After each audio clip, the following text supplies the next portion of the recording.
오늘은 남유다 3대 왕 아사왕의 통치 말년 이야기를 나눕니다. 아사왕은 두 번의 종교개혁을 통해서 제사를 회복하고 77절 절기까지 회복한 아주 좀 선한 왕에 속하는 왕입니다. 하나님의 복을 받아 태평성대를 보냈던 그 왕이죠. 오늘 통치 말년은 주기 36년부터 41년까지 마지막 5년간의 통치인데요. 참 놀랍고 이 실망을 금할 수 없습니다. 그동안 14장, 15장을 거쳐오면서 흠을 찾아볼 수 없는 선한 왕이었는데, 그래서 다윗을 연상시키는 왕이었는데, 오늘은 아사왕의 바른 통치를 단 한 군데에서도 찾아볼 수가 없습니다. 16장 1절을 다시 봉독하겠습니다. 아사왕 제36년에 이스라엘 왕 바아사가 유다를 치러 올라와서 라마를 건축하여 사람을 유다 왕 아사에게 왕래하지 못하게 하려 한지라. 아멘. 아사왕이 41년이라는 긴 통치를 하는 동안 북이스라엘은 7명의 왕이 교체가 됩니다. 자, 그중 북이스라엘의 바아사가 통치할 때 라마를 건축하였다 말합니다. 라마는 예루살렘에서 북쪽으로 6km 정도, 8km 정도, 이렇게 굉장히 가까운 곳에 있는 곳이고요. 이제 북이스라엘과 남유다가 통행하는 길목, 교통의 요지가 바로 라마가 됩니다. 북이스라엘의 바아사 왕이 그곳을 견고하게 세웠다는 거죠. 그 목적은 뭐냐면 북이스라엘 사람들이 자꾸 남유다로 왕래했기 때문이에요. 왜 그렇겠습니까? 더 좋기 때문이죠. 하나님의 복을 받은 태평성대를 누리고 있는 남왕국이 좋기 때문에 자꾸 북이스라엘 사람들이 왔다 갔다 하기도 하고 또 남쪽으로 망명을 하기도 한 겁니다. 마치 독일이 동독과 서독으로 분단되었을 때 베를린 장벽이 건설될 때까지 동독 주민들이 서독으로 계속 넘어갔다는 거예요. 그래서 무려 200만 명이 이제 정치적인 이유와 경제적인 자유를 찾아서 200만 명이 서독으로 갔다는 거죠. 지금도 똑같습니다. 북이스라엘이 우상을 섬기고 얼마나 혼란스러웠겠습니까? 그곳에 견디다 못한 백성들이 자꾸 남으로 내려가다 보니까 바아사를 건축한 것이죠. 자, 그런데 이런 일이 생겼다고 해서 남유다에 큰 위기가 닥친 것은 아닙니다. 라마는 북이스라엘 땅이잖아요.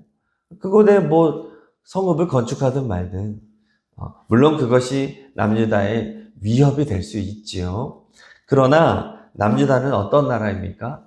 하나님이 지켜주는 나라요. 또 14장에 보면은 에티오피아의 100만 대군을 무찔렀던 그런 나라 아니겠습니까? 근데 고작 라마에 성 하나 세워진다고 해서 두려워할 이유가 없던 것이죠. 아사왕은 그냥 무시하면 되는 문제였습니다. 그리고 이제 망명하는 백성들이 줄게 되겠구나 예상하면 되는 겁니다. 자, 그런데 아사왕은 이상한 행동을 하죠. 2절을 읽겠습니다. 2절 아사가 여호와의 전 곳간과 왕궁 곳간에 은금을 내어다가 다메섹에 사는 아람 왕 아멘.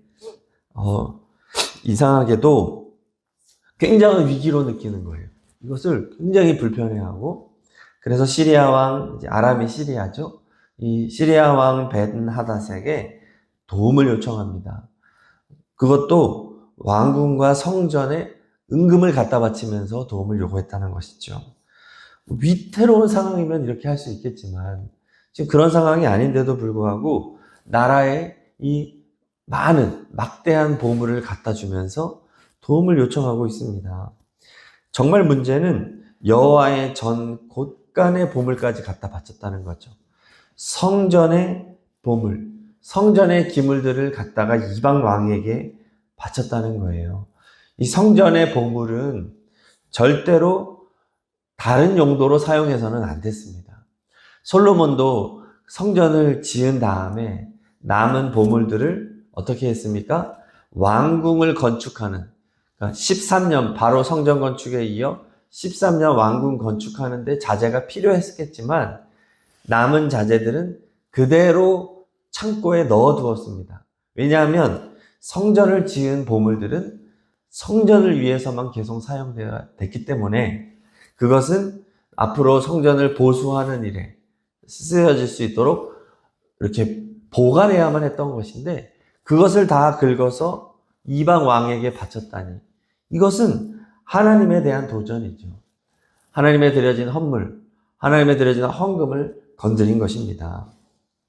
자, 이 일로 인해서 아람이라는 나라가 북이스라엘과 남유다에 큰 위협으로 등장하게 됩니다. 아람은 이미 북이스라엘과 동맹을 맺고 있는 상황인데 북쪽에 있으니까요.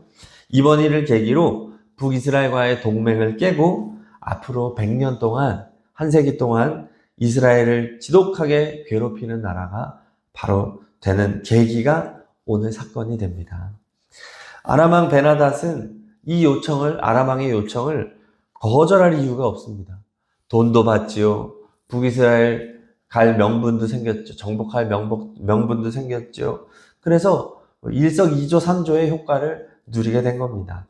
4절을 읽겠습니다. 4절, 베나닷이 아사왕의 말을 듣고 그의 군대 지휘관들을 보내어 이스라엘 성읍들을 치되 이온과 단과 아벨마임과 납달리의 모든 국고성을 쳤더니 네. 북이스라엘의 주요한 무역 로드를 쳐서 장악하였다 말합니다. 그리고 결국 바하사 왕은 5절에 보니까 라마 건축하는 일을 포기하고 공사를 그친지라. 지금 당장 급한 전쟁을 치러야 되기 때문에 이제 공사를 더 이상 할 수 없게 됐죠. 자, 그리고 목적을 달성한 아사 왕은 이제 다음 목표를 이룹니다. 6절 읽겠습니다. 아사 왕이 온 유다 무리를 거느리고 바하사가 라마를 건축하던 돌과 제목을 운반하여다가 게바와 미스바를 건축하였더라. 네. 이때를 틈타 이제 라마에 가서 그 자재들을 가지고 라마 근처에 있던 게바라고 하는 동네 그리고 라마 북쪽 3km에 있는 미스바를 건축하여 자신의 세력을 더욱 견고하게 하였다 말합니다. 아마도 아사 왕은 자화자찬하면서 매우 기뻐했을 것입니다. 전략이 성공했다. 좋아했을 겁니다. 자, 그러나 하나님은 이를 기뻐하지 않으셨습니다. 자, 선지자를 보내 경고하시죠. 7절 읽습니다. 그때 선견자 하나니가 그에게 이르되 왕이 아람왕을 의지하고 왕의 하나님 여호와를 의지하지 아니하였으므로 아람왕의 군대가 왕의 손에서 벗어났나이다. 네. 하나님께서는 아사 왕이 얼마나 잘못된 선택을 했는지 알려주십니다. 그것은 종교개혁의 정신, 특히 두 번째 종교개혁의 정신이 있었죠. 하나님과 함께, 하나님을 찾아라. 이것이 가장 중요한 종교개혁의 모토였습니다. 그런데 하나님을 찾는 이 정신을 잊었다는 것이죠. 그 결과 7절 후반부에 말하듯이 아람 왕의 군대가 왕의 손에서 벗어났나이다 말합니다. 손에서 벗어났다는 것은 이길 수 없는 상대가 되었다는 말입니다. 자, 이 손에서 벗어났다는 표현의 반대는 8절 후반부에 말하는 여호와께서 왕의 손에 넘기셨나이다 입니다. 또 다른 곳에 보면 왕의 손에 붙여주셨나이다 이런 표현을 쓰기도 합니다.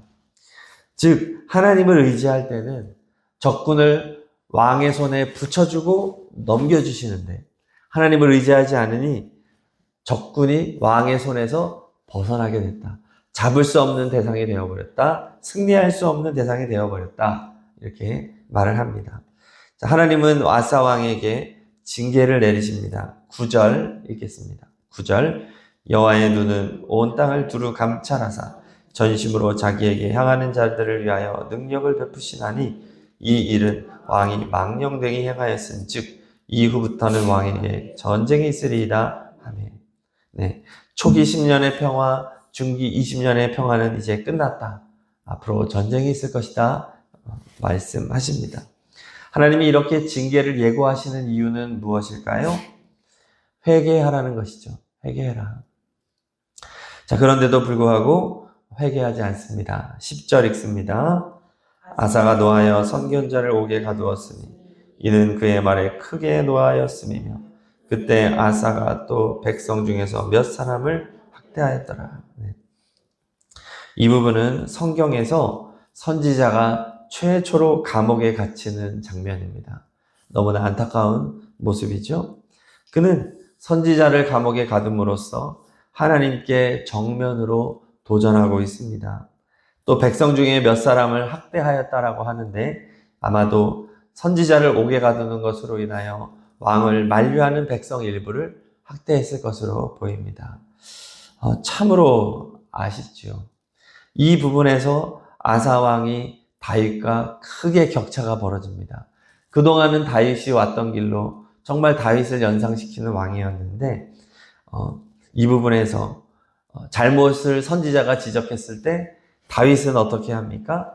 즉각적인 회개로 나아가지요. 그러나 지금 아사는 화를 내고 분노하며 회개하지 않습니다. 자, 그러자 하나님께서는 또 다른 징계를 보이십니다. 12절 하겠습니다. 읽겠습니다. 아사가 왕이 된 지 39년에 그의 발이 병들어 매우 위독했으나 병이 있을 때에 그가 여호와께 구하지 아니하고 의원들에게 구하였더라. 네. 이번에는 질병이라는 것을 들어서 징계하심으로써 회개하게 하시는 거예요. 돌아와라, 돌아와라. 거듭거듭 기회를 주시는 하나님이신데 아사왕은 도무지 알아차리지 못하고 하나님을 찾지도 않고 회개하지도 않습니다. 결국 아사왕은 2년의 투병을 끝에 41년 통치를 마치고 죽게 되었다 말합니다. 그러면 이제 그의 마지막은 너무나 비참하게 마무리가 되었다는 것이죠. 선한 왕으로 우리가 분류되어 있지만 그의 말년을 보았을 때 과연 선한 왕으로 분류되어야 하나 이 질문을 남기고 너무나 안타깝게 그의 역사가 마쳐집니다. 저는 오늘 말씀을 묵상하면서 너무나도 이해가 되지 않았습니다. 어떻게 35년 이 중반기 통치까지 2차 종교개혁까지 일으키고 예배와 절기를 회복한 왕이 이렇게 허무하게 무너질 수 있을까? 또 하나님이 여러 차례 기회를 주었는데도 불구하고 그 기회를 다 날려버릴 수가 있을까? 이런 좀 안타까운 마음과 동시에 놀라운 마음이 들었습니다. 자, 결국 오늘 말씀이 우리에게 알려주는 것은 인간이 이렇게 연약한 존재라는 겁니다. 인간은 이렇게 약하고 쉽게 변질될 수 있는 존재라는 말씀인 것이죠. 그러므로 우리는 끝까지 방심해서는 안 된다. 이것을 이제 교훈을 얻습니다. 아무리 대단한 종교개혁을 이룬 왕이라 할지라도 마음이 무뎌지면 불신앙으로 인생을 마칠 수 있다는 것이죠. 그러니 무려 2차까지의 종교개혁이 아니라 끝까지 종교개혁을 했어야 되는구나를 알려주는 겁니다. 우리가 신앙생활을 하는 동안 마음을 놓는 순간 우리는 언제라도 타락할 수 있는 존재다는 것입니다. 그러므로 우리는 끝까지 마음을 놓지 말고 믿음의 경주, 끝까지 이 다른 박질을 멈추지 말아야 하겠습니다. 9절 말씀이 오늘의 요절 말씀인데 무엇을 강조합니까? 여호와의 눈은 온 땅을 두루 감찰하신다는 것입니다. 하나님은 그 외면만 보는 것이 아니라 사람의 내면을 늘 감찰하시는 분이셔서 전심으로 자기에게 향하는 자들을 위하여 능력을 베푸신다 말씀합니다. 하나님은 원하시는 것은 다른 것이 아니죠. 전심으로 이 말은 한결같이 변함없이라는 의미를 가지고 있습니다. 하나님은 끝까지 하나님을 의지하는 자를 찾으시는 분이십니다. 이것을 기억하는 것이죠. 그래서 저희가 오늘 예배를 시작하면서 불렀던 찬양, 잠시 세상에 내가 살면서 우리가 끝까지 해야 될 게 무엇입니까? 하나님을 찬송하며 살아가는 것이죠. 하나님이 날이 저물어 오라 하실 때까지 나는 끝까지 믿음의 길을 가자. 눈물의 골짜기 더듬으면서 갈더라도 나는 주님의 품 안에 살겠습니다. 라고 노래했던 것이 찬송가 492장이었던 것이죠. 우리는 그러므로 하나님을 향하는 마음을 놓지 말아야 하겠습니다. 자, 그러면 아사 왕은 하나님을 향하는 마음을 어디에 써버렸을까요? 그것은 사람의 인기에 써버린 겁니다. 오늘 아사 왕이 변질된 기폭제가 무엇이었습니까? 라마 건축이었죠. 예루살렘 북쪽 6km 정도에 있는 이 라마를 건축하는 것이 그 변질의 기폭제였습니다. 그리고 그것은 북이스라엘로부터 남유다로 출입하고 유입되어지는 이 망명자들의 길목을 막는 것이었습니다. 네, 아사 왕은 자신의 존재 가치를 사람들에게서 찾은 것입니다. 북이스라엘 왕과 자기를 비교한 것이에요. 북이스라엘의 백성들이 내 땅으로 건너오니까 내가 북이스라엘 왕보다 훌륭한 왕이지. 북이스라엘의 왕은 7명이나 계속해서 교체되지만 나는 이 정도 사람이야. 나는 대단한 사람이야. 스스로 사람을 통해서 자기 만족을 해왔던 것입니다. 망명자의 숫자를 어떻게 보면 출입하는 숫자를 날마다 체크하면서 그래서 매일 아침마다 국무회의를 하면서 꼭 보고받은 것이 라마를 통해서 이제 북이스라엘 사람들이 오늘은 몇 명이 왔습니다. 그러냐? 어제보다 많이 왔네. 좋다야. 전년도보다 몇 명이 왔습니다. 그래. 좀 더 오게 해봐. 이렇게 하면서 중요한 일과를 하면서 이런 것들이 반복이 되면서 어느덧 아사 왕의 마음이 하나님을 향하는 마음이 아니라 백성들의 평가, 사람의 평가에 집착하게 된 것이죠. 하나님을 향한 마음을 상실하게 된 것입니다. 자, 그러므로 우리가 하나님을 향한 마음을, 이 시선을 놓치지 말아야 된다는 것이죠. 사람의 평가에 연연하지 않는 우리가 되어야 하겠습니다. 남들이 뭐라고 하는 것은 하나도 중요하지 않습니다. 그것은 하나님의 평가가 아니기 때문입니다.